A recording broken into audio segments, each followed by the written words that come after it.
10. So good morning, sir. Thanks for accepting our invitation. So this event is organized both by Association of Consulting Civil Engineers and Ramco Cements for the benefit of all the construction professionals, so that we remain connected even during this crisis. So we have Dr. Shashishankar today, who will be talking about the modern construction practices with reference to whatever has happened earlier in the history. So he would be correlating history with the modern construction practices. He is the professor and head Department of Civil Engineering, AMCEC, Bangalore. His area of research is in the area of green technology, sustainability, emerging materials for green construction, fly ash composites. He has more than 100 publications to his credit. He is a life member of ICI, ISTE, fellow of ACCE, fellow of Institution of Engineers. So we have amidst us today a great speaker. I am sure that you would all go back with a lot of insights after his talk. Just a brief overview of what we are doing at Ramco Cements. Recently, we have started the right product for right application. In fact, what we do is that we do not only advocate one type of cement, but we understand the concrete requirements of the customer. And then based on that, we recommend the right type of cement. So accordingly, we have 12 brands of cement under the banner of Ramco Cements. We have 4 PPC, Ramco Supercrete, Ramco Superfine, Ramco Super Grade has been our pioneer brand, Karthik Super Plus. They all come under the PPC cement. We have 2 brands of Portland slag cement, especially for Eastern India, Ramco Samudra as well as Ramco Super Steel. So we have PPC and PSC as the blended cements which we are manufacturing. We have the ordinary Portland cement, 53 grade infra, 43 grade infra. The infra cement, which is as per the BAS regulation, which fulfills that, but then we have customized it in such a way that it fulfills the requirement of concrete for ready-mix concrete units, wherein they need a high slump retention. We also have Ramco Superfast, a rapid hardening cement for precast items, and we also have sulfate resisting cement. So these are the 12 cement brands that is there with Ramco Cements. Apart from that, we have the dry mix range of products, which is the tile fix, super plaster, block fix, self-curing plaster, tile grout, and superfine. So we have a wide range of dry mix range of products which is coming from our dry mix plant at Sri Perumbudur in Chennai. And we have also been customizing this dry mix products based on the customer requirement. And we also have experience in interacting with various projects like, you would have heard about IDD cementation, the metro institutions like Metro, the Arabian Construction Company in West Bengal, Dilip Buildcon, SR, and with Larsen & Toubro is also executing our expansion plans. That is the upcoming cement plant at Kurnool, and whatever expansion is happening at our grinding unit is also being executed by Larsen & Toubro. Due to that, what we have is that we have a good collaboration with a major construction major, so that we understand the concrete requirement for various types of buildings, various places, various requirements. We also have Ramco Research and Development Center, which does a lot of work in the field of concrete as well as cement. It's at Chennai. So we understand the customer requirement and give it an engineering perspective. For that, we have the research center. And our company is the only one to have got 4 Leaves Award for leadership in technology, energy efficiency, and for utilization of blending material. So today evening, we had a series of webinars. Today evening at 4 p.m., we have a webinar on ready-mix concrete, wherein Dr. M.U. Ashwath, Engineer Raj, Engineer Ravi Shankar would be joining us for a panel discussion. Please do not miss this at 4 p.m. today evening. And May 3rd, tomorrow, we have 4 to 5 p.m. on ferrocement and its application in construction industry by Dr. Ganeshan of NIT Kozhikode. And May 5th, we have arranged for a talk on sustainable construction by Dr. Shankar of Habitat Technologies, Trivandrum. So this way we have a number of webinars which is being organized. And with that, I just give it to today's speaker, Dr. Shashishankar.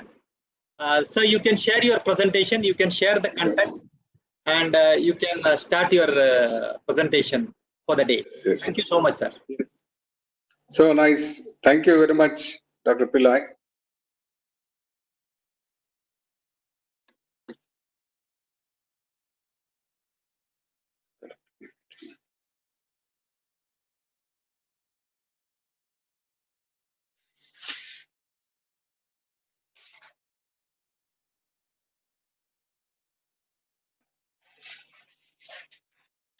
Good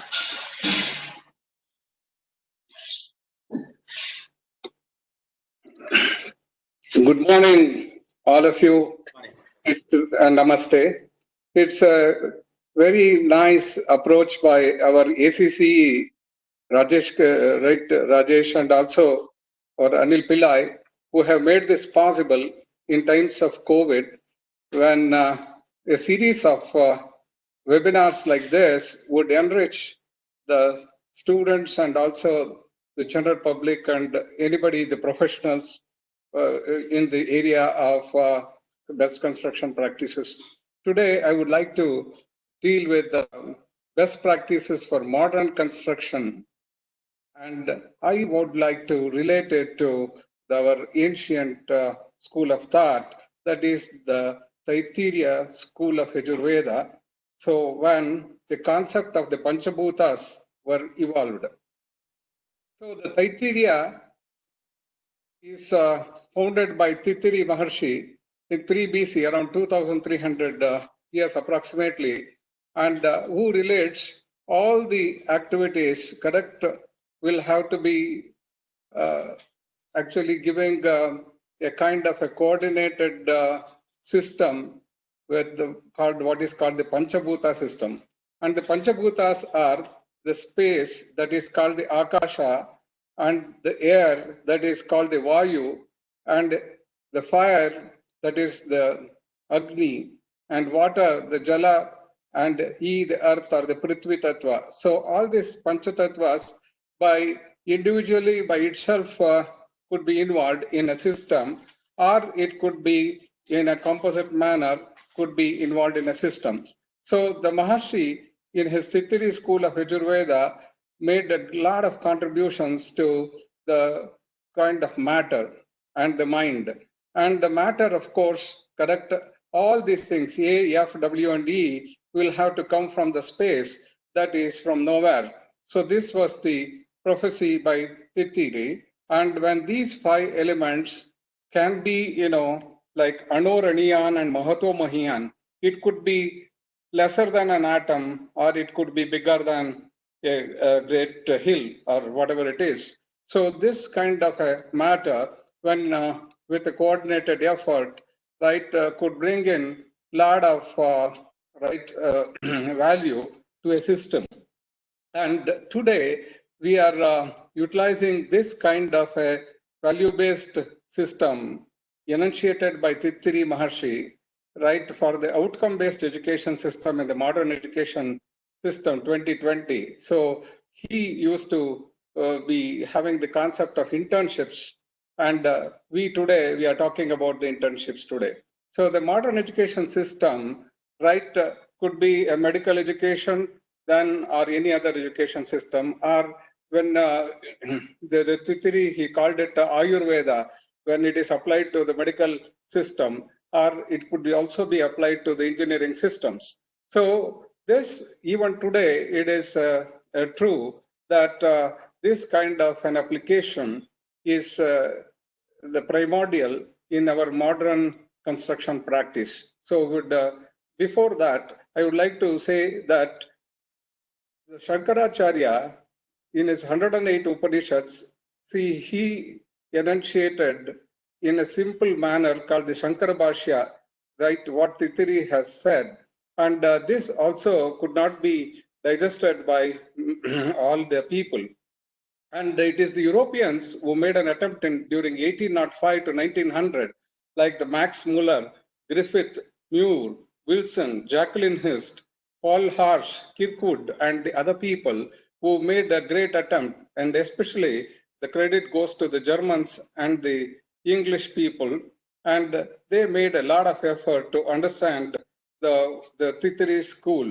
And also some of the Indians, like the Dayananda Saraswati, Bhandarkar, Bhatta, and Chinmaya, also tried to simplify the Shankara Bhashya and make it available to the common man in common applications. So with this kind of an introduction, I would like to just come and touch upon the modern education system that is in 2020, what we are doing. So today we are talking about the Bloom's taxonomy and the other approaches, the Bloom's pyramid and all these things.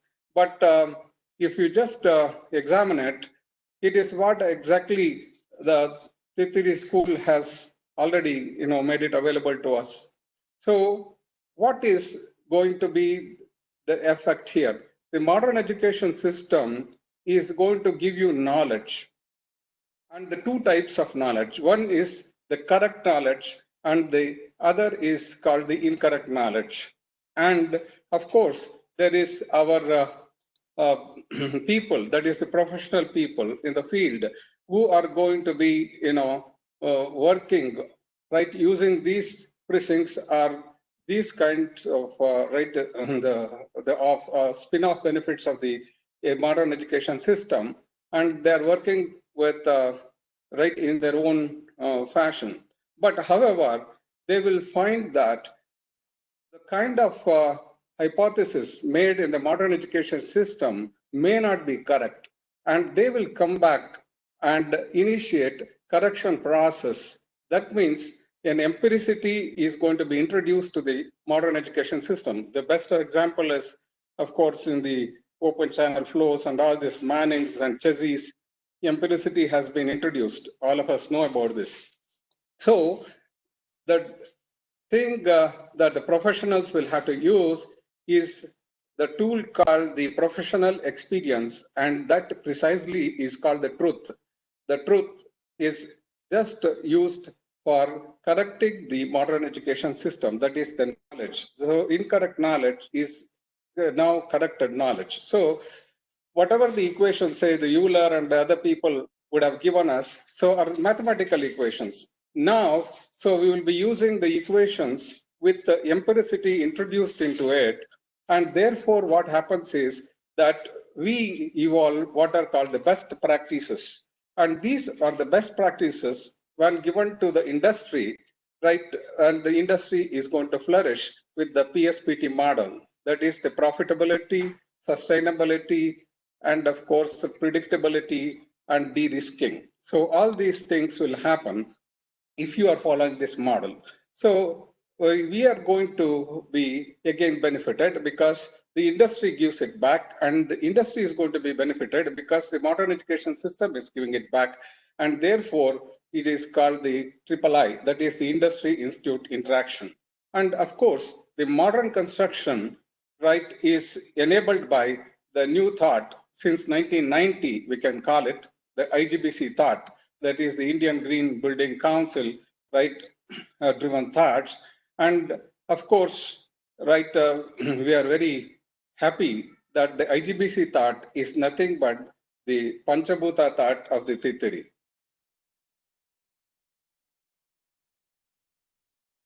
So coming to the first Panchabhuta, one of the Panchabhutas, that is called the space. So it can be, divided into two kinds of space. One is the Bahyakasha and another one is the Ghatakasha. So Ghatakasha is a contained space, whereas Bahyakasha is a macro space. And of course, the civil engineers, so in our civil engineering practice, at least since for 200 years in India, we have been knowing that we had to measure space. So this is, of course, started by the British at Roorkee, and we call it the School of Surveying at Roorkee, started by the British, and thereupon, right, it became School of Civil Engineering, and then the Roorkee University, and now it is called the IIT Roorkee. So the surveying school was founded, I think the biggest one in Asia, in Roorkee, which is now called the IIT Roorkee, and the macro space determination was of great importance to the civil engineers, because without understanding the space, so we cannot create habitats, or we cannot create any kind of townships or garden cities or whatever it is. Therefore, it became important to measure the vertical space and the horizontal space. And this is also, right, one of the important things that it is the relative positions of the points would have to be established. It's not the absolute points in space. It is the relative positions of points in space would be established by simple equipments and including Ceylon God tracers and other things. And then it came upon into a kind of a situation where we had the Second World War, when we had to examine the enemy's boundary, wherein we were not allowed access to the enemy boundary, but still we had to examine the enemy's boundary. And the birth of photogrammetry started happening, and the photogrammetry gave us a lot of insight into the modern construction practice, especially the road systems or the highway systems in the border areas, etc. And of course, this is also a minuscule approach. And after the 50s, and the 60s, it became very important that we understand the whole of the Earth itself and the whole planet system and the other planets as well.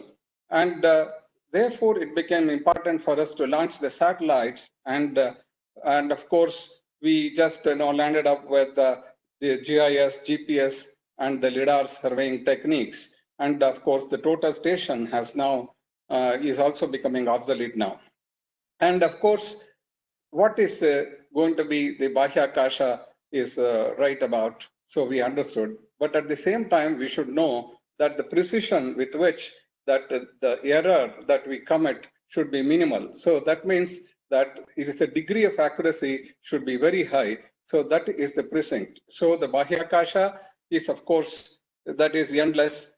That is one thing. But if you want to hit the Balakot, the space becomes a precise entity. So with this kind of a thing, a modern construction practice would be the best practice could be introduced using a satellite system like the NAVIC system we have. So we have got the navigation system with a common constellation. We have our own constellation of satellites we launched, and we have a NAVIC system. So it is our experience that during 2000 Kargil war, we landed up with the GPS and the GIS not working for us. And therefore, we started working on our own system called the NAVIC system. And coming to the microspace, of course, can be referred to by the geotechnical engineers, the hydraulic engineers, or even for that matter, concrete technologists. And if you just take the example of concrete technologies, so we can hit upon one fact that the deterioration of concrete happens due to the microspace, and the microspace management would itself become a very important facet. So it is really a big problem in a kind of a thing, when you just talk about the durability of structures and all these things. It is really a huge kind of a loss that you would be incurring if you are not going to assess the microspace. And the microspace, once you assess, you cannot simply sit like that. You have to treat the microspace, and then you have to arrest. And of course, there is going to be a deflagration because of the ingression, and also detonation may happen. So it may be even detonating. And then finally, destruction of the structure can happen just because of a microspace. So we cannot neglect the microspace. That's a contained space. And this is called Gatakasha. Gata means a pot. So the Akasha inside the pot. So this is called Gatakash. It is the microspace. And of course, we have the capillary action and other things. And of course, we have the carbonation effects, the chloride ingression, the freeze and thaw deterioration, especially when we use the Class C fly ash from Neyveli in places like Jammu and Kashmir, or say, for example, Switzerland. If you are using a Class C fly ash, then the problem is the freeze and thaw deterioration is going to be causing a lot of problem. So in fact, it may create some other problem also, that is evolution of the yttringites and the thaumacites. So with all this kind of thing, so the management of the microspace would be a best practice in case of the modern construction practice. So this comes from the precept that even the smallest of the small thing should be arrested. This is again the Tituri concept. And if you come to the microspace, again, the Gatakash Tattva, so it is very important that, especially when we talk about concrete, correct? Concrete, of course, is the largest right material that is used in this entire world. And right, water, of course, is the first one. So water and concrete both belongs to civil engineers, and the modern construction practice has to take care of these two. And the near surface testing for strength and durability is a most important thing when we are trying to manage the microspace. And especially the partially destructive on-site tests could be sometimes allowed, but not always. And the permeation properties would have to be studied, and the near surface moisture gradients would have to be framed, and near surface sensors have to be applied, and on-site resistivity measurements have to be taken, and half-cell potential mapping would be done, and on-site corrosion rate measurements will have to be taken care. And all these things using the latest the sophisticated equipments that are available, which is going to be the best practice. So assessment itself is a best practice for modern construction, because ultimately we land up in strength and durability. And of course, the next tattva in the Pancha Bhuta Tattva. Bhuta means that is a great element. Bhuta means is a great element. So air is the other one, right? The Pancha Tattva, one of the Pancha Tattvas called the Vayu Tattva.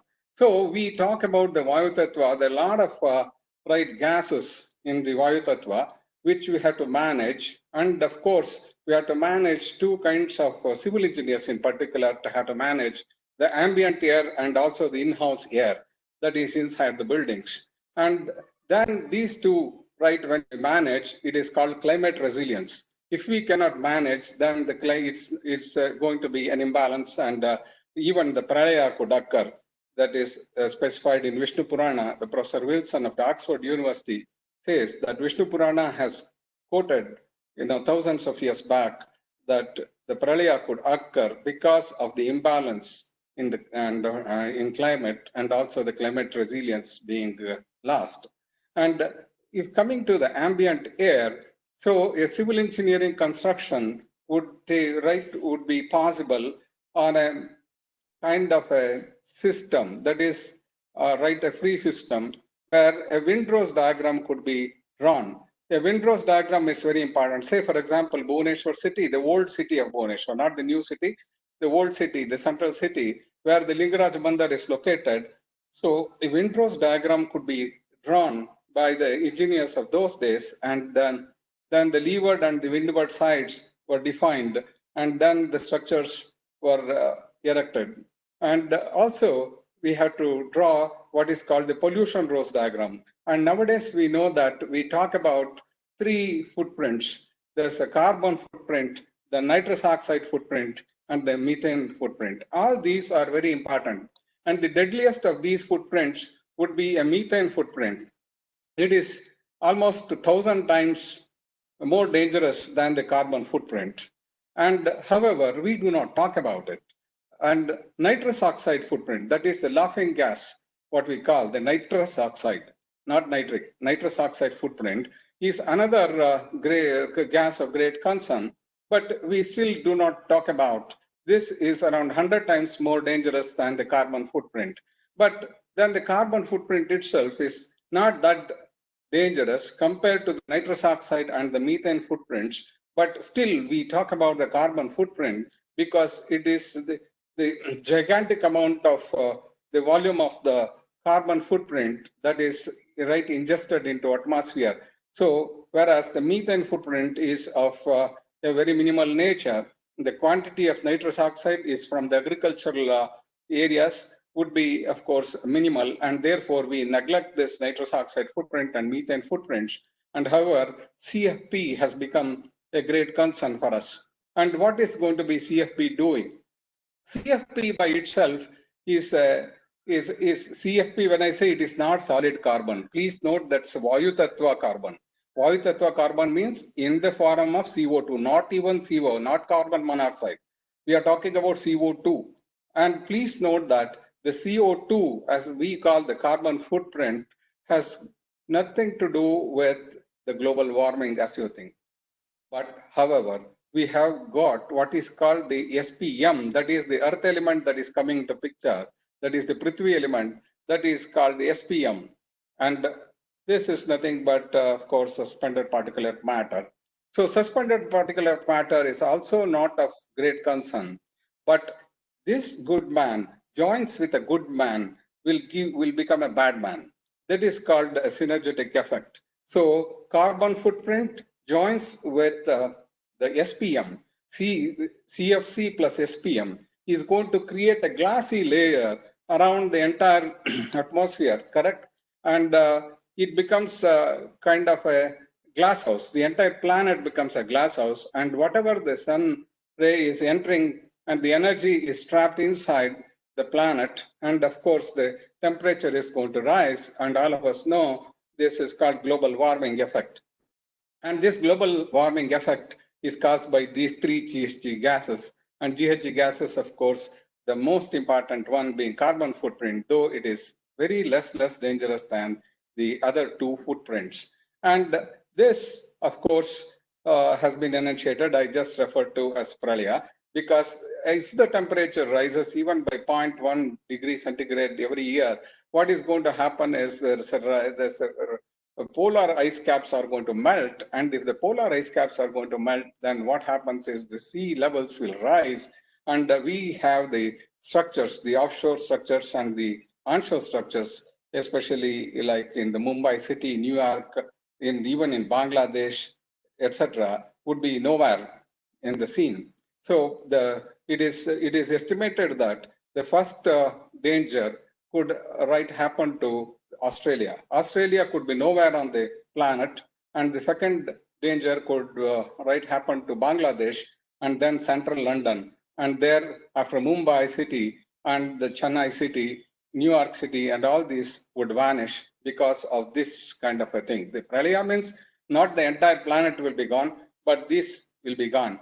And what if you do a modern construction in such places? So there is going to be an onrush for cities like Bangalore, where you do not have such problems because we are highly located.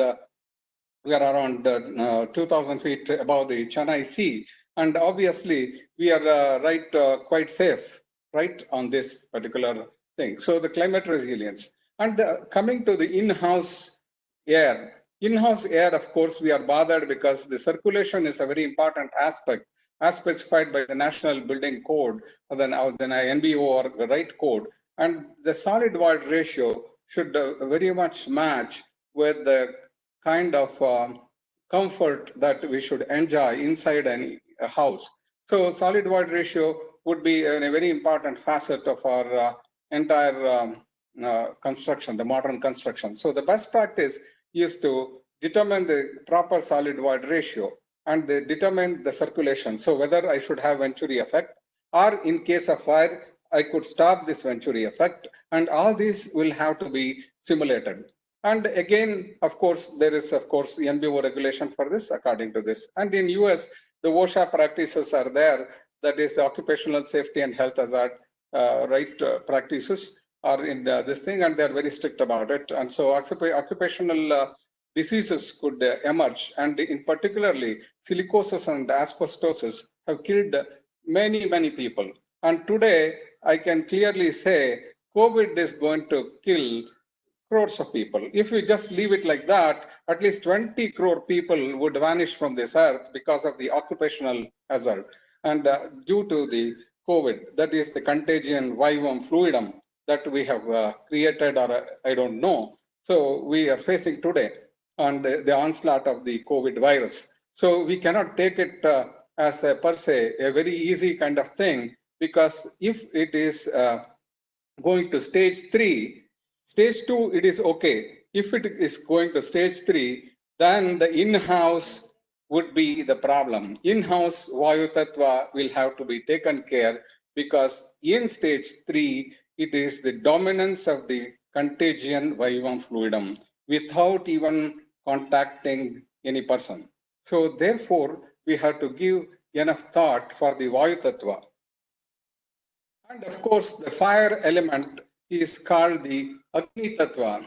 And of course, all our modern structure should be fire resistant. We say that, correct? But however, we actually do not create a fire resistant structure per se. It will become very costly, and therefore we do not take much care of the fire as a design parameter.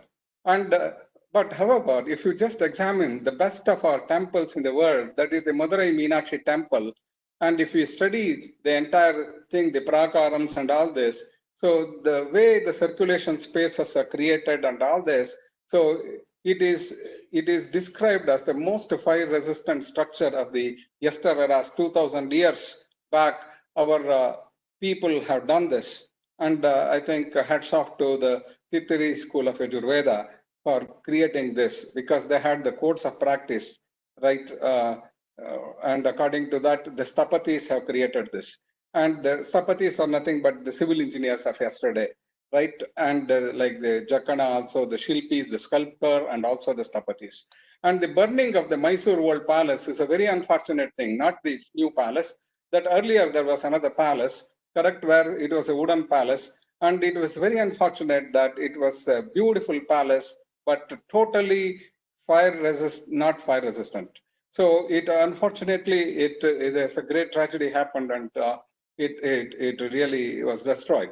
And of course, in the recent times, we have known that the World Trade Center episode is a very unfortunate thing to have happened. But as I already told you, we did not anticipate this kind of a fire could really occur, because Osama bin Laden himself, being a civil engineer from the the Cornell University BS civil engineering graduate, he knew that this is not designed for fire resistance. So what he did was he chose a plane from New York to Los Angeles so that enough fuel is available to create that fire, the energy tattva, and so that plastic hinge formations could be created in the entire steel structure, and the steel structure could collapse. And why I'm telling is this: the fire tattva is a very important tattva compared to the stability, because the World Trade Center is designed against any kind of a hit from any aeroplane. So any aeroplane comes and hits the World Trade Center, it would not be destroyed, or it could not be an unstable structure. But however, for fire, it could not tolerate. So the fire resistance was not there. And therefore, it is very important that in the modern construction practice, we introduce this element of Agni Tattva, so that we use certain kind of at least preventive measures, and you know that all the flats nowadays, you go and check it here, the staircase, right at the entrance of the staircase, the fire department insists that there will be a door, because air circulation blocks will have to be created. So if we just talk about this kind of a thing, and I would rather give a small video.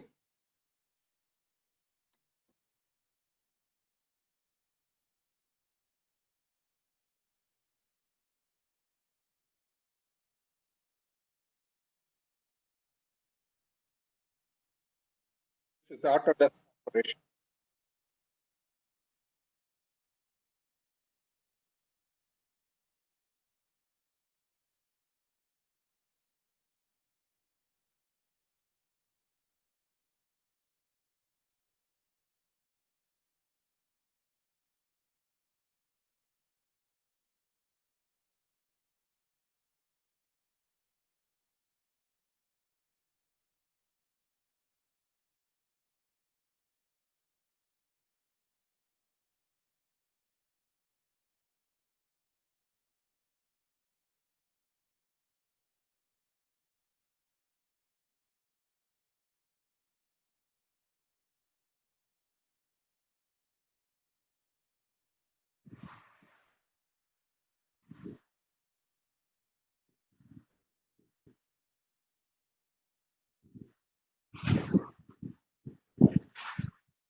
The video sound is not coming, sir. So I think you may have to explain it. Yeah. So this is all giving us a clear detail of how circulation is important, how the computational fluid dynamics could help us in evaluating a system, right? And of course, also the life cycle analysis will have to be done for this. So this is basically, and also some of the paints, especially, right, have got the VOC values very high. That is the volatile organic. This is what it's being shown now here. If VOC is a very high value, then there is more of fire, possibility of fire happening.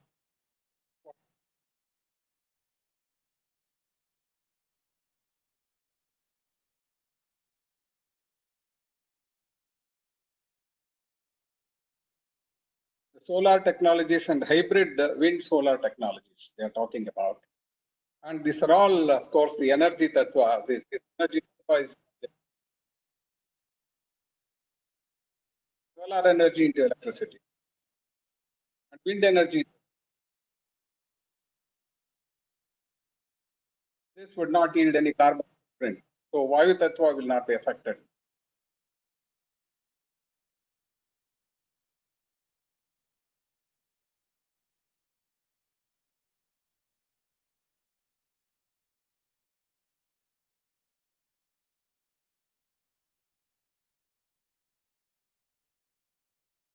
If we take up the solar and also the wind energy together, around 50% of our requirement would be coming from the renewable sources of energy.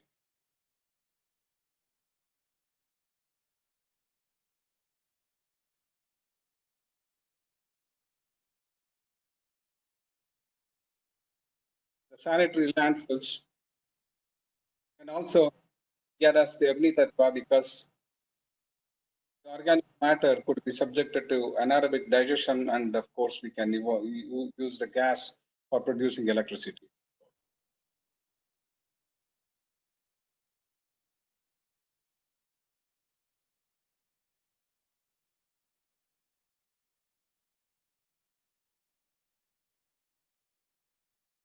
Use the locally available material, and of course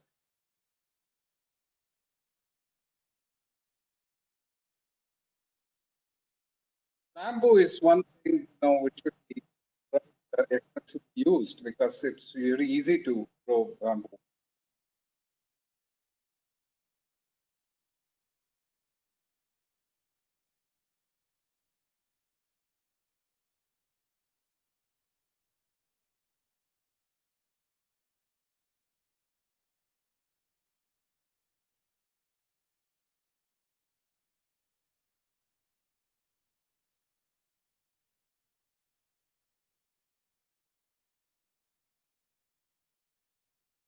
This is the indoor quality water, the thermal comfort, what is going.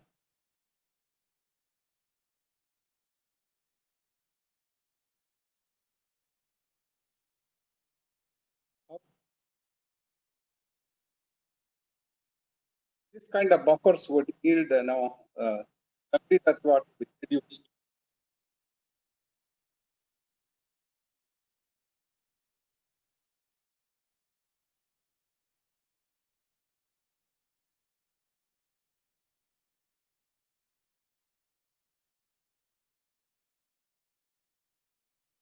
This is the VOC.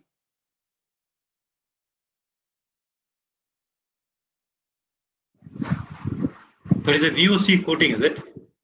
That is the VOC coating, right? We have to see the less of VOC coatings.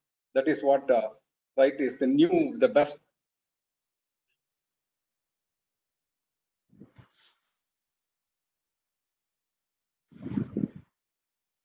So what this video suggests is that circulation of air is one of the most important aspects as far as fire resistance. Circulation is very important, and that is for thermal comfort. That is the Agni Tattva depends on the Vayu Tattva. So that is the present. So we cannot independently determine the Agni Tattva. We have to create buffer zones and also fluid mechanics of it. That so that like in various, I think no fan be used at all. So you don't this thing, platinum rate, no fans be used, or even electricity is not even used for lighting. So it's for platinum rating of IGBC, is it? Yes, IGBC. So I'm going to talk about this. Okay. So this, our Anil Kumar Pillai sir has just raised a very important issue, that the IGBC, and this is about the embodied energy. So we have to be using zero energy materials. A lot of people ask this question, what is this zero energy material? So it is very simple analogy, I say. So there are two types of materials. One that is manufactured material, and the other one is called this spin-off material out of the manufacture, which is branded as a waste material. So this branded as a waste material is simply going to the dumps, the open dumps and all that, and it has no use, right? And the simplest example is that a few decades back, we had branded fly ash as a useless material. So very unfortunate thing. And I think Dr. Pillai will agree with me that during when we were students, we were not even we are not even encouraged to talk about fly ash as a building material. We were just snubbed there, right? So right now we teach students that you have to use the fly ash. So what do you mean by this? Please note that this is the concept of the zero energy material, right? So today we call it a zero energy material because, right, it is not manufactured. It is a spin-off of the burning of coal in thermal power plants. So we raise the temperature to 1610 degrees centigrade, carbon dioxide goes into air, and what is remaining is, right, the silica and alumina, right, which will be going to the liquidous state at 1600 degrees centigrade, forming what are called hollow globules of 3 to 5 microns. And this is a great danger for the Vayu Tattva. That is, it is an air pollutant because 3 to 5 micron means it can fly. So it is called Harubudi in Kannada. So that means it can fly into the air. And so the air system, the Vayu system would be just affected because of this. And, nearly, we are producing 200 lakh tons of fly ash, correct? And if it is going, as a waste, it would be a real kind of a distress for the entire country. So to manage this is a solid waste management problem. So, however, our great manufacturers like the Ramco and other people, have given great thought to using of this kind of a material, fly ash, in process cements. So the process cement concept was what the very early stage by even Ramco Cements. I think he is more but Dr. Pillai is more competent to talk about this.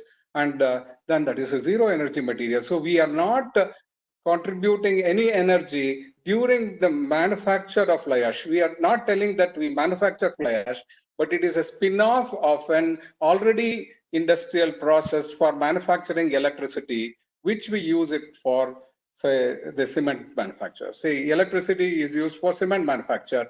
So that means we have to burn more electricity, means burn more coal. And so if you burn coal, so you know that, of course, if we take that equation, so you just say that around 80% of carbon dioxide will be contributed, for 100% of cement, right? Or say 1,000 kgs of cement, right? You have to say do 800 kgs of carbon dioxide, right, would go out in a thermal power plant. So that is what exactly it means. It is not that the cement factory is generating. Some people are mistaken that cement factory is generating carbon dioxide. No, I'm sorry. So it is the thermal power plant which generates carbon dioxide, because the cement factory uses electricity from the thermal power plant. Say the Neyveli plant or the Rajpur plant, or so many plants are there. So please note that this kind of a zero energy materials, right, when we use it, utilize it, it's no more a waste material, it becomes a resource. When it becomes a source, then we call it a green material. So it's not that green in color or something, right? The green material is one which is reducing the carbon footprint. So this is a very important definition. And the renewable energy, right, is one aspect that we have to be talking about in the Agni Tattva. And of course, it's a big kind of challenging chapter, right? Thing that we have to use the solar and this thing. And Pavagada, the right internationally famed, right, the solar park has come, which is the biggest in the world, has come. And all of us can go and see in Pavagada, it is in Karnataka. And of course, the other concept is developed by our own Indians, even 100 years back, right, or even 1,000 years back, we have known how to stabilize the soils. Correct? It's a very strange thing that it had to be rediscovered by Indian Institute of Science around, say, for 30 years back by Professor K.S. Jagdish. When he went to Whitefield to examine a British farm, then he found one soil stabilized block making machine, which he improvised and make it as a strum or whatever it is at the Astra, that is application of science to rural areas. And it is actually the thinking of Professor Amulya Kumar Reddy sir at Indian Institute of Science, which brought the energy efficiency aspect. Energy efficiency aspect is a very important thing. Then how the soil stabilized blocks work, it is a very simple precinct, I can say. Right here, right, you have the argillaceous material and of course, the siliceous material. So around 40% of argillaceous material, alumina, and around 60% of even clay, right, would be very good for the soil stabilized blocks.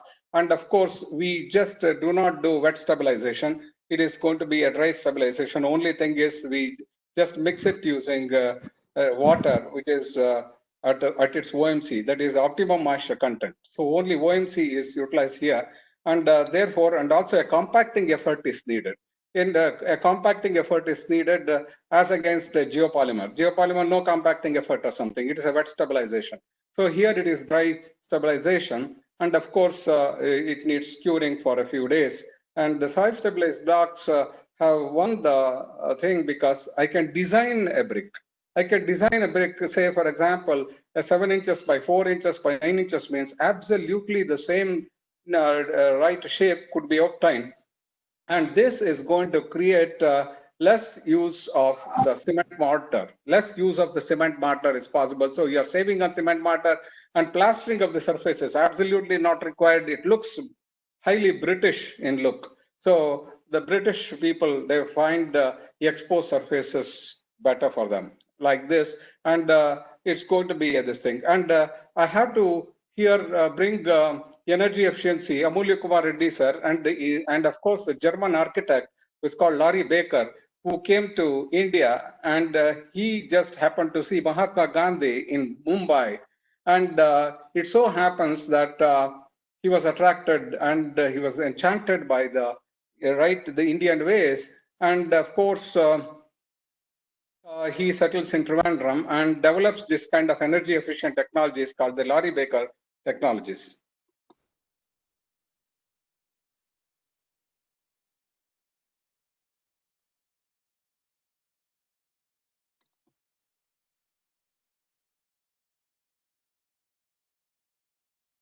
This is about the Laurie Baker technology.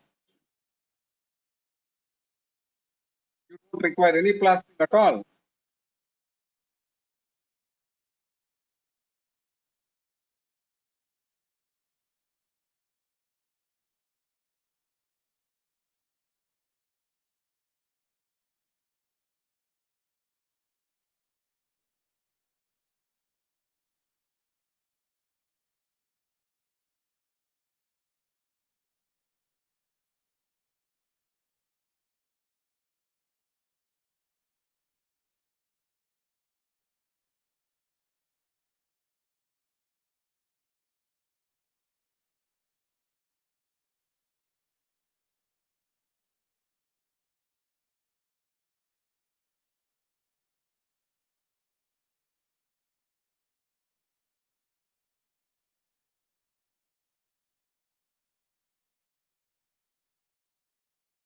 And coming to the other tattva, that is the Jala tattva, of course, right, in a planet, if there is no water, there cannot be any living beings. That is what the 5,000 years back our Vedas have said. That is the Sanskrit word called Jivana has got two meanings. One, Jivana in Sanskrit is called water. Jivana in Sanskrit is also called life. And water is life. That is what the slogan of BWSSB, Jivanam Jivanadaram. So when we pay the bill, at least we have to see the Kaveri emblem and below which is written as Jivanam Jivanadaram. What do you mean by that? That means that water is life. And so this Jalatattva has to be incorporated properly into the civil engineering systems. And the modern civil engineering systems, therefore, will have to have the water footprint and the water efficiency. And of course, the earlier consultants, right, who made this as a more efficient system, right, in a building system, they are the Dagramont engineers from France, and they have contributed a lot to Dagramont of France. And of course, the JICA initiatives have always been concentrating on Jalatattva. So wherever there is no water, correct, the JICA, the Japanese initiative for will come and give loans which are without interest. So because it's a Buddhist country, it believes that water has to be given to all the human beings. And that is why the JICA initiatives are the initiatives for our BWSSB. All the activities are controlled by JICA. And of course, zero discharge technologies. Of course, zero discharge technologies means that we do not consider anything as waste at all. So water, we had it in its form, and it, of course, change its thing. Once it is going to be subjected to a use, it lost its value and it became wastewater. It is either it became a sewage or grey water, or it is going to be a sewage with a lot of organic matter from the flush outs. So this is kind of a thing, right? And this, what do you do about this kind of thing? So this is now, according to last year, Central Pollution Control Board has brought in a law, CPCB law, what it is called. Only last year it has come, that whenever that you have for a modern construction has to satisfy, right? No, not many people know about this. A modern construction has to satisfy what is called a 10-10 law. What is a 10-10 law? This is the best practice in a modern construction. To be called a modern construction, they have to make the water that is used right into a right condition called 10-10 condition. What is the 10 condition? 10 milligram per liter of total suspended solids, 10 milligram per liter of the biochemical oxygen demand. So the BOD should be 10 and to TSS should be 10, and it should be less than 10, please remember, and turbidity should be around 5. That means that I can use this for flushing in our own systems, and instead of using the fresh water, we can use this for this thing, but the flushing also. But please remember, we have to kill the bacteria. So disinfection is a very important facet, otherwise you get diseases.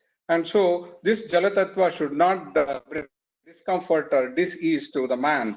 And therefore, we have to be very clear that we practice the best practice. The best practices, of course, will be discussed. Zero discharge technologies means that the water that we consumed is going to be reconsumed and reconsumed and reconsumed. Like in New York, the Hudson River, correct, is called the Hudson Sewer. And the people now drink the Hudson River water, which is nothing but sewage. So nobody talks about it. Say even, I think such an example can be given. We have the Cubbon Park itself. In the Dagramont has created one facility where if you go to the Dagramont plant at this Cubbon Park, you will be given a cup of water. And first they will ask you to drink, and you will drink it. And they will ask you, how is it? So you will say, good. Then they will say, it is the Bangalore city sewage. And the same thing happened to me from IIT Madras, correct? When the students of IIT Madras Civil Engineering Department gave me a nice tea, and I asked them, what is going to be the taste of this? It's very nice taste, I tell you. It was in Ashoka Hotel. they had their stall, they here IIT Madras people. And what happened is that I said that it is very nice. And then please write it, sir, they said. Then I wrote it. And then they told me that this was arsenic water from Midnapur.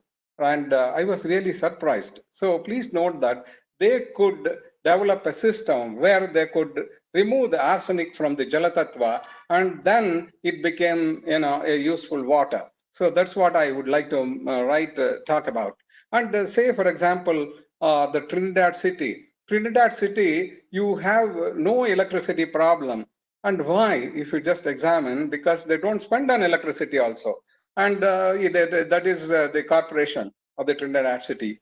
Then asked Dr. Venkopachar, IIT Kanpur, right, our own man from Karnataka, Professor Dr. Venkopachar, one of the famous professors from IIT Kanpur at that time, right, had given a kind of a new thought, and that was called the F-flow anaerobic sludge blanket reactors. He had created a sludge blanket reactor there, and to just produce electricity. So electricity could be produced because of the gas. Even here at AMCEC Engineering College, we have created such kind of facility. Anybody can come and see. So we have created a facility. Say it is a very small plant of say 140 KLD of wastewater we are treating, and we will get 1.5 cylinders of equivalent value of LPG gas for our kitchens. So why can't we just get this one? So water is not just the Jalatattva, it is also the Agni Tattva, because 2 atoms of hydrogen and 1 atom of oxygen. Hydrogen is a combustible gas. Please note that it's a pure gas, is non-polluting combustible gas. If you split water, there is Agni here. So Agni Tattva is compounded in water. That is what Titiri said. So Agni Rapaha, he said. Agni Rapaha means then water is fire, he said. So people laughed at it. But today we are talking about hydrogen economy program and hydrogen technologies where we are splitting water, taking hydrogen. So this is called, so there's no tattva which is independent of each other. It is all a composite tattva. And the Ethinahode project. So a lot of water was wasted, correct, in Kali River. It is the shortest river, I can say. And whatever the water, this huge amount of water goes back to the sea as a waste, correct. And now we are lifting the water at Ethinahode village and near Sakaleshpura. And then through Tumkur, we are bringing it to Kolar district. And now no more Kolar will be a kind of a right water parts geography. It will be a real wet scene there that you are going to witness. So Ethinahode project, so it's a huge thing, right, that we have to talk about. So we just go on to talk about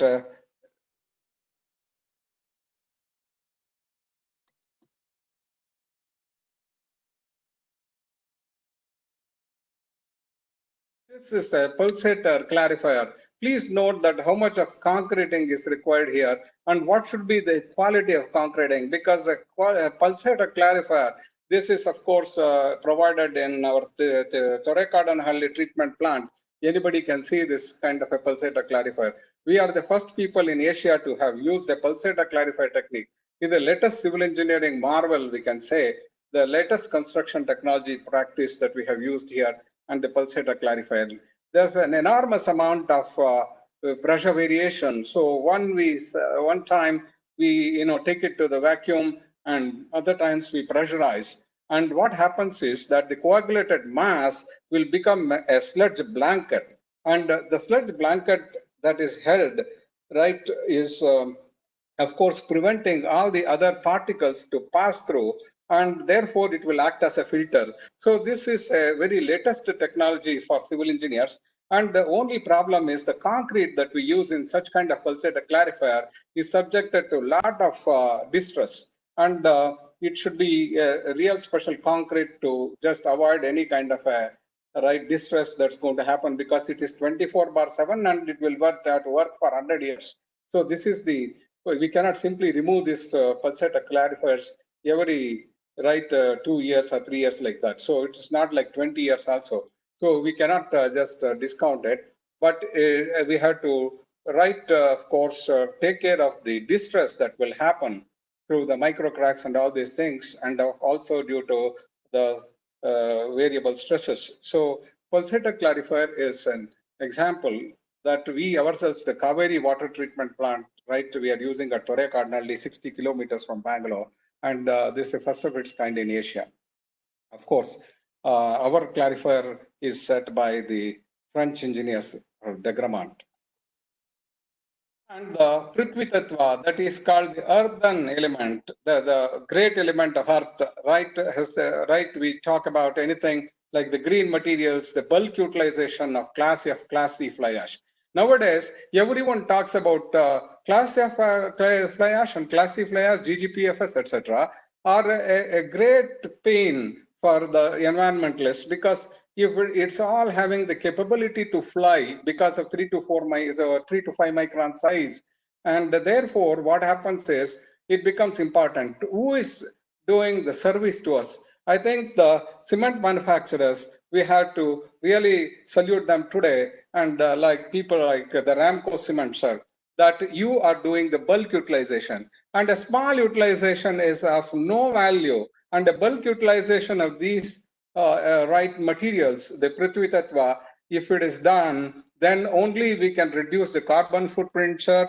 And please note that the bulk utilization cannot happen by anybody other than the civil engineers, and only the civil engineers can use it as a repository in their civil engineering modern construction techniques. And how we have, this is a lot of danger is also involved. And when we produce a cement using all these materials, so one has to be careful and one has to validate the hypothesis, and which I'm going to tell you later.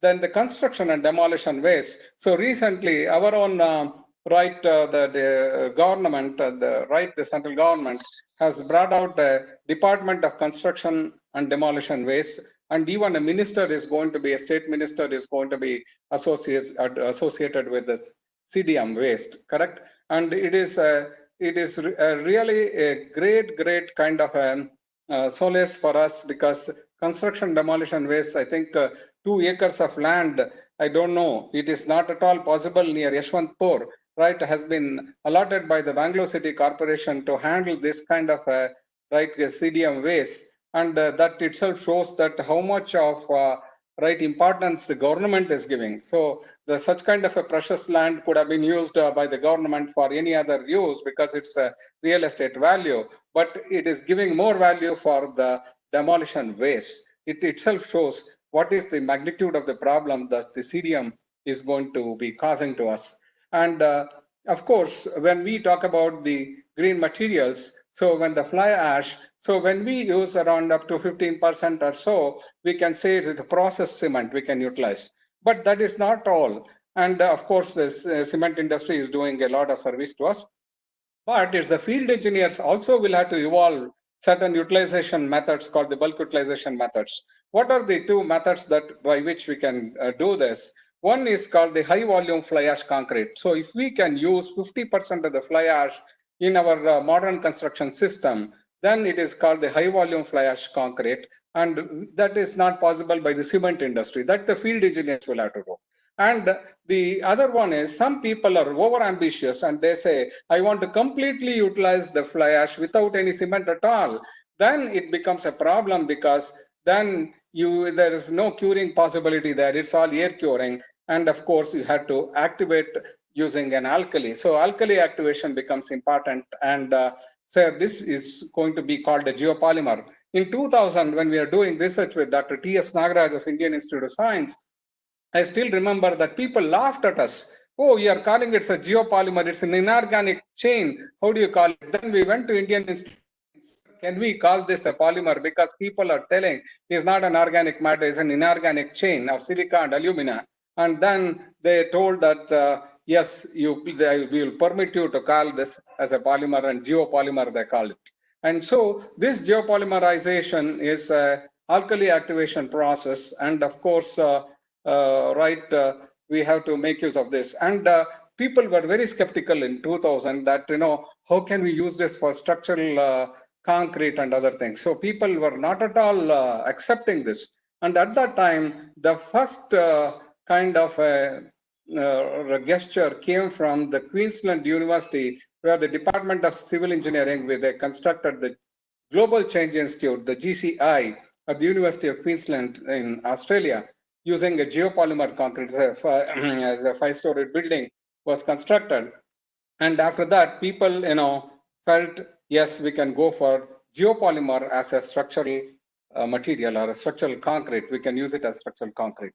So this is a building of the GCI that you are just watching. It's real great thing. And now in Karnataka, we are also building the biggest Jain temple near Hassan, using geopolymers. So our Dr. Rajbane is the consultant for that. And there is other thing also. Then we can use a slurry kind of a type as a repository. So it is a flowable fill, what we call it. And here, so there are situations where we do not require so much of strength. So around 2.5 megapascal is required, or even up to 8 megapascal. So sometimes when diggability is not required, we can go for a higher value. So the 8 megapascal, you cannot again dig the thing and see the pipe, etc. And of course, you have a kind of controlled low strength material. So with the water cement ratio of up to 15, 1.5. So we just had worked up controlled material, which could be repository for a lot of waste. But please note that this is a rheological fluid. This is a non-Newtonian fluid, and its hydraulics is totally different. So this is a very important thing. And also, you cannot do a mixed design using using a standard procedure. It is not there. The CLSM, you cannot do a mixed design. You have to go by the American Concrete Institute codal practice and practice using the phenomenological models, because field engineer comes across a lot of batches of waste material, and these are all called the non-standard materials. Nobody knows its properties. And for the other concrete and all these things, we know he's a good man, he's a bad man, he's not a good or a bad man or something. We know the right adjectives for each man. So if you know already that the man is good or bad, you can have a codal practice. It is very fine, and all this is okay. But for a green material, sir, I would say it is not at all possible to have a mixed design approach according to the American Concrete Institute. It is a fallacy, correct? And because, why? Because at the time when the field engineer is working there, he gets a lot of batches which have all non-standard materials. Then if we keep on doing the mixed design, it is totally an impossible task.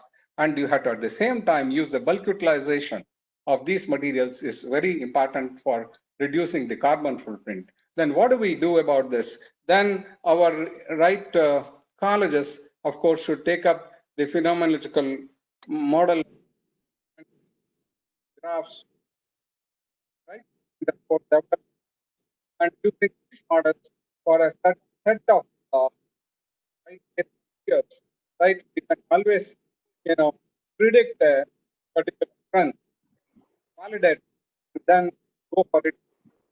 The sound is breaking. Can you come forward? Because there is a break in sound. Yes. Sir, this is CLSM, and this could be 2.5 megapascal to maximum 8 megapascal. And next is the composite tattva, that is all the 5 tattvas together acting, that is in a composite manner. This is, of course, used in the modern construction practice and in the form of the Indian Green Building Council, IGBC, And since 1990, we have been using the recommendations of the IGBC. And when it was inaugurated in the Ali Godrej Memorial building at Secunderabad, I had been there. The British High Commissioner, of course, had inaugurated this. I still remember. And these recommendations, lead to classifying buildings as the platinum rated, the gold rated, and the silver rated buildings. And what is the use of creating this kind of thing? So, penny wise, pound foolish is the philosophy. So I don't want to spend a small pie today and then I lose a lot in the end. That's a pound I lose. So IGBC says that you spend some amount of money for all these kind of initiatives, the green initiatives, which may be initially, right, you may feel it, but a lot of advantages, right, accrue in terms of tangible and intangible. Tangible because tax holidays for green construction are given by the government. And of course, say Wipro, New Delhi, Gurugram, right? So it is saving crores of rupees every month, and because it is a green building, Wipro, Gurugram. And of course, Ali Godrej, Secunderabad is the CII head office is there, and it is going to be right a green building with a platinum rated. And of course, in Bangalore, we have our own Syed Mohammad Beri sir, who is the president of the Karnataka chapter of the IGBC, who has given us a novel example by creating the Beri's research triangle. And there you have to search where he is using electricity.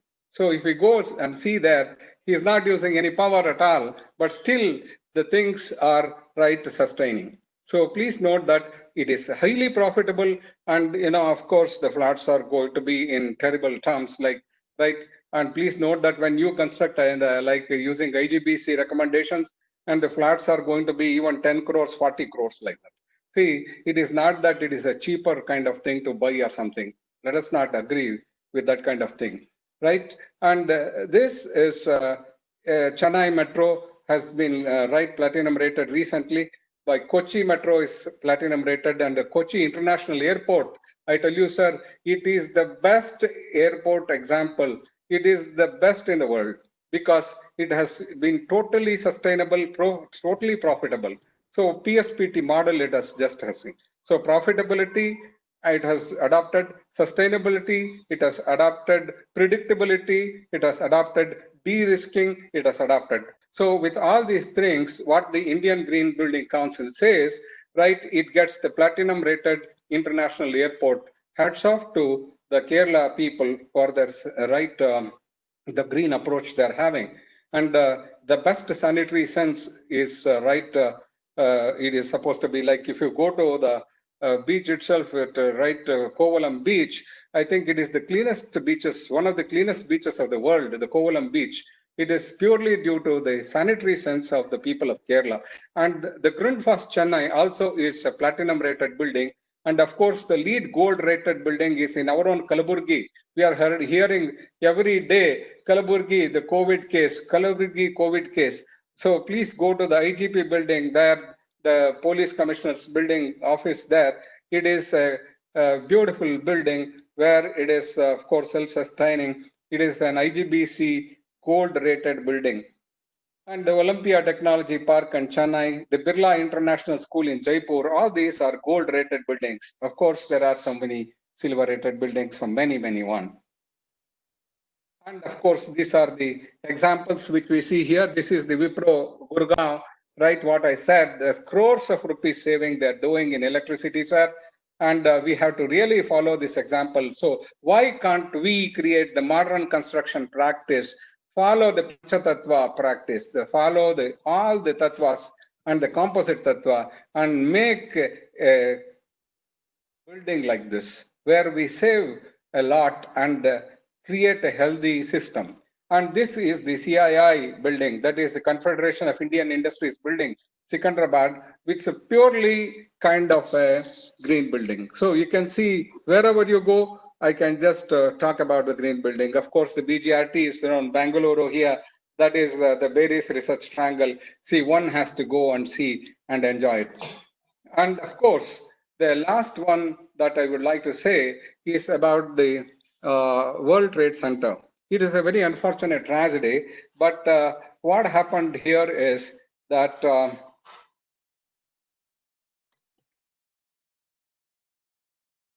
modern structure, though it is not that modern now, we can say it is the steel structure, correct, where the plastic hinge formation right was deliberately introduced by having Agni Tattva, and then this entire building collapsed. So because of the fire. So you can see here, right, the plastic hinge formation and then the collapse of the building. It is rather unfortunate, of course, sir. So I think one has to be aware in the modern construction practice that we have to have a holistic approach of all these things, or a combination of one or two of these, or the combination of all the five, and then we have to come out with the precinct, that what is called the III, that is the Industry Institute interaction. What is the Industry Institute interaction? I have already said. So we, the modern education system, will use the precincts of our great Panchatattva and introduce to the industry kind of a new philosophies. And these are not validated, and the professional engineers will validate, and this is called the professional practice, is called the truth. And using this truth, the professional engineers will come back and give the empiricity. Empiricity means, it is some Euler has given some equation. They will not be true. There in practice, it is something else, right? So the empiricity will be introduced back into the education system. And the education system, using this empiricity, will conduct research and give it back to the industry. And this is a continuous ongoing process, and it is an organic process wherein the two systems are going to be evolving. And I'm very happy that the Ramco Cements is one of the most committed industries in the country, which is committed to the development of the modern education system and also the professional ethics. And it's really a PSPT model as for the IGBC model. It's an example of the IGBC model, I can say, right, in letter and spirit. And this Agni Tattva, when I'm telling, right, we have to tell one more thing, that the Sardar Vallabhbhai Patel statue, correct? So when the base, right, the concreting was done, so it was a real problem because the temperature, the heat of hydration, so temperature could go beyond 50 degrees centigrade. What to do with that? So even maybe 100 degrees centigrade it could grow. So much of mass concreting. So it is, of course, right, the concrete itself has been kept in cold storage, and the frozen concrete so has been taken and introduced. And even then, they could achieve up to 50 degrees centigrade. And actually, the codal practice says it is 35 degrees centigrade. Then they have to run to the international consultants. Sir, could we please allow us this one? Then with reluctant, the international consultants, okay, go ahead. And thank God, things are very happy. So why I said this Agni Tattva is going to be a very important facet of our lives. So this is the kind of right treatment that we have to just say. And of course,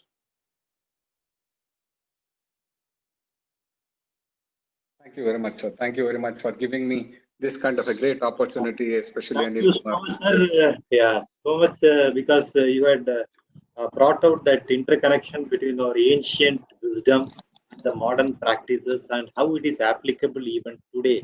I think that was a very good insight from your side. Many of the construction professionals who have logged in, I think, would be appreciating this, because until unless they would not be having this interconnection, appreciation becomes difficult. And that kind of thing was brought out by you. Even when you were mentioning about IGBC, Indian Green Building Council, one thing which I noticed was that for some of the buildings with which we were also associated, like the Godrej building in Secunderabad, we had also supplied blended cement. And when you were talking about Agni Tattva, the heat of hydration that is there in concrete, that is what we are trying to reduce by the usage of blending material. So when we use blending material, it is not only from the perspective of avoiding the dumping part of it, but even from a qualitative perspective of decreased heat of hydration, increased impermeability of the cement paste, which has been brought out very well in your presentation. So we thank you for a wonderful presentation. and I did not want to interrupt you with in the middle, because the flow was so good that we found it to be very good music, good rhythm. It was really a synchronicity that we experienced today. Thank you for that. Couple of questions from the audience. Would you like to take it, sir? Yes, sir. Yes, sir. Okay. I would just tell you some of the questions that they have raised. Hold on. What is the effect of entrapped air and entrained air on the strength of concrete? That is one thing that they have raised, which can I add something to that? Yes. Because of course air is there in the concrete, that is why we are compacting, because without compaction air will not go out of that, and there are certain air entraining admixtures also which is being added to concrete. That is what when we do research at our Ramco Research Development Center using blending materials, using various grades of concrete, as you rightly said, one more thing, various mixes, to get the desired performance. And how do you actually relate this empiricity to the actual trials is something which has been brought out, and that is what we have been doing. So I think air entraining agents are there, entrapped air would be there in concrete, which has to be driven out. That is my take. Anything additional from your side, sir, on that? It's really the correct thing what you said, but I just could add that the formulas that they have evolved for the temperature, correct, are no more the very divine formulas or something. So in fact, as you rightly said, it depends on whether we are adding the fly ash and other things. It also is going to change the entire the formula. So the heat of hydration by certain formula, by certain kind of a right book or something is no more valid. As you said, the empiricity has to be introduced by research, like in Ramco Cement Laboratories, what they're doing. So that is what I would like to say. And also, there the air entrapment, the thing is different, sir. And I would like to say that there is a disconnect. So air that is entrapped there, that is called the contained akasha, that is Gatakasha. In the Gatakasha system, right, one small Gatakasha microcosm is of course held separately by the other microcosm, and there is no connectivity. And in such a case, there is no kind of seepage, I would like to say, and there is no kind of a danger for any kind of a distress or deflagration or detonation or destruction. Another question which has been raised is that should we go in for satellite towns instead of tall buildings? Would that be advisable?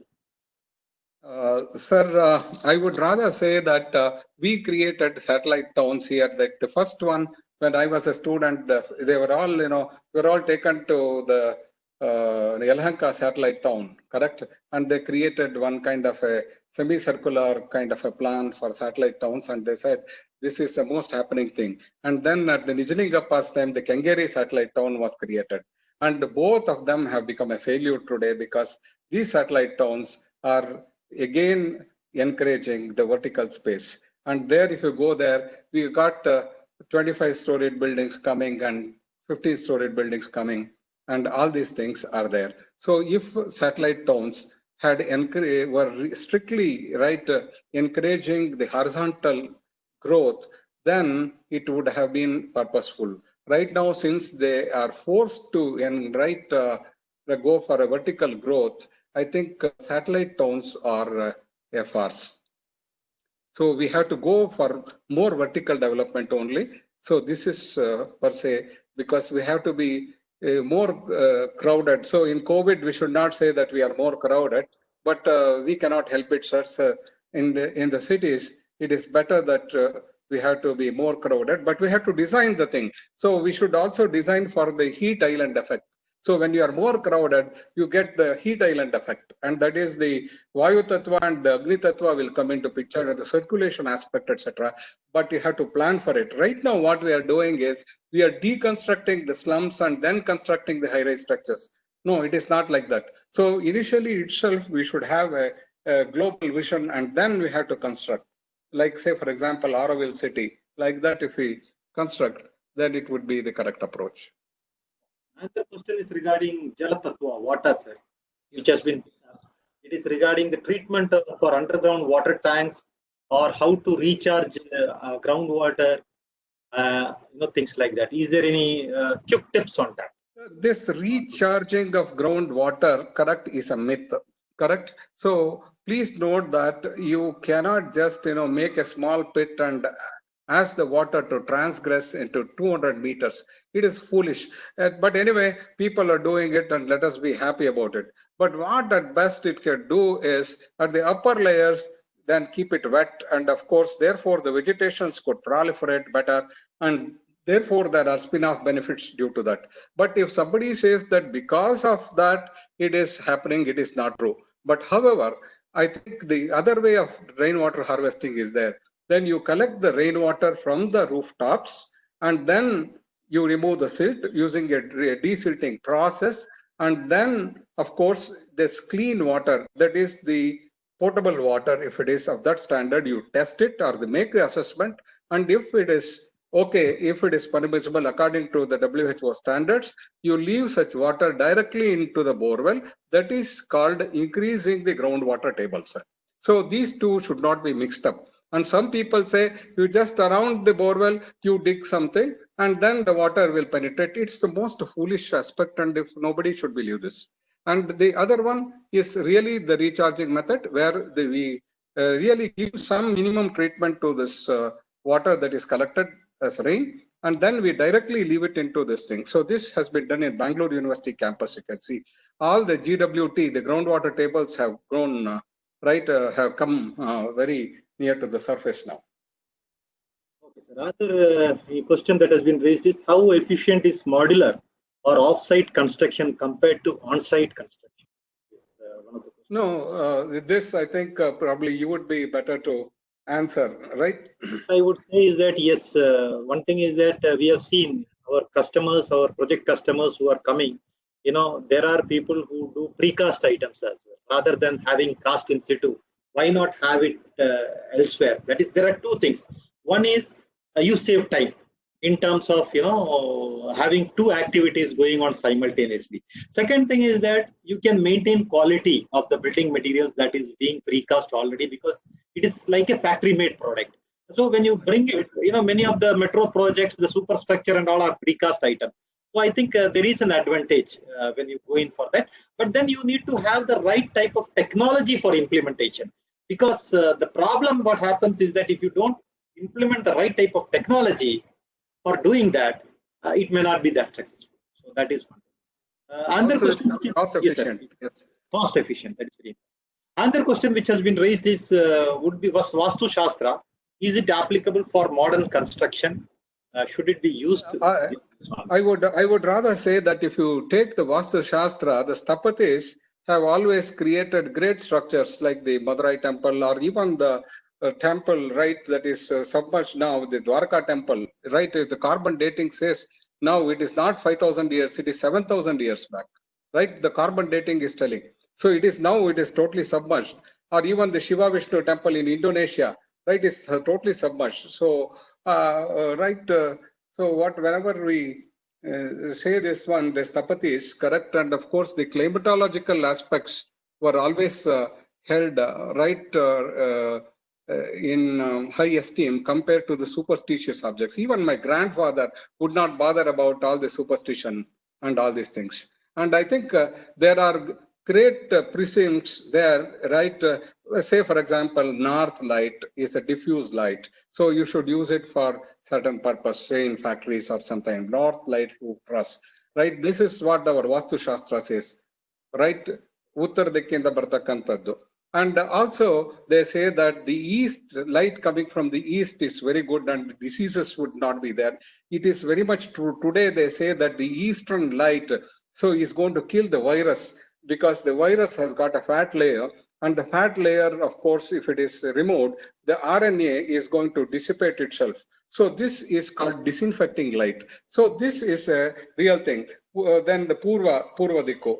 And of course, the other kind of aspects, correct, are not very much true. Say, some people say that in a 30-40 site, so northwest, northeast corner, we have to dig a whatever is a trench for water or whatever it is. So it is not very much true. That is not actually in the Vastu Shastra. So it is climatology that is talked about. It is the tropical climate particularly which is talked about in Vastu Shastra, and they never encouraged any superstition. ಅವನಿಗೆ ಹಿಂಗಾಗತ್ತೆ ಇವನ್ಗೆ ಹಂಗಾಗತ್ತೆ ಅಂತ ಯಾವತ್ತೂ ಹೇಳಿಲ್ಲ. It is over the period of 30 years, correct, we are hearing this for the purpose of I don't know, I should not comment on this. Another clarification that one of the attendees had given is that the question was not on groundwater recharge. How do we assure the ponds or underground water tanks against the active groundwater areas? Are there any particular components that restrict groundwater on peripheral of the underground tank or open pond? I think exactly get this particular point, what he's talking. Yeah, so let us... the clarity is not there. Another thing is that working principle of pulsator clarifier is being asked by one. Yes, the pulsator clarifiers are, see, you know that clarification, right? If you just take the book by this Okun, right, as an American engineer, correct, who writes the book, the first sentence that he writes that Indians knew clarification 5,000 years back. He's the first sentence that he writes. Right, this is a Washington University book that Fairgear and Okun, all the old timers would have studied this. And this Fairgear and Okun is when an Englishman says this or an American says this, we agree with this, correct? And the clarification. So, and they use the Nirmali seeds, the pericarp of the Nirmali seeds, which were right from the Nalagonda district of Andhra Pradesh. So, now called the Andhra Pradesh, correct, in India. So, Nirmala means clarification. Nirmala means Mala Nirmala. So that is clarify. So they used the pericarp, and that means they knew the electrolytic action. Electrolytic action, that is the positive and the negative charge concept 5,000 years back. That is the Indians knew it. So that same philosophy got continued, and we created certain clarifiers called the circular ones. That is the clariflocculators. So in clariflocculator, what is happening is that you are going to be adding a certain kind of an element, correct, and make it gelatinous, and then you this thing. So what the point here is the colloids cannot be removed by Newtonian principle, sir. The colloids are never settling. They're never settling. How to make them settle? So you have to bring in the concept of coagulant. So you coagulate the thing, and also, you know, you flocculate the thing. So if you coagulate and then flocculate, they come together and the specific gravity becomes greater than 1 and it falls down. So this is one aspect of clariflocculation. But what he is asking is that something else he is asking. What is that he's asking? Pulsator clarifier. Yes, this pulsator clarifier is a new technology, sir. It's a modern construction practice. So in pulsator clarifier, we are the Indians are the first one who adopted this in Asia. And thanks to Bangalore BWSSB at Thorekadnalli, we have this. And this, if you go and see, right, what happens is you create a vacuum, and then, you know, you create a sludge blanket. A sludge blanket. A sludge blanket is correct. That is kind of an interceptor between the two liquid phases. And what happens here is that the coagulated mass is failing to pass through this blanket, and a clear water comes out of this. But it requires enormous amount of electricity to create vacuum, right? So, and if you have to go and really enjoy, so there they will not allow also.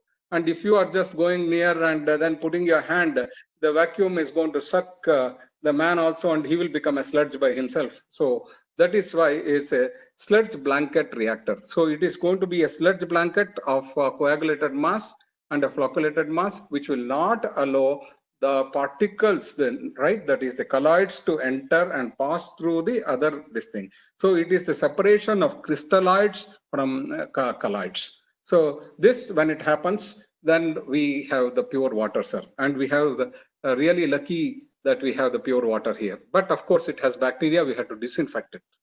Yes. Sir, I think we have short up the time.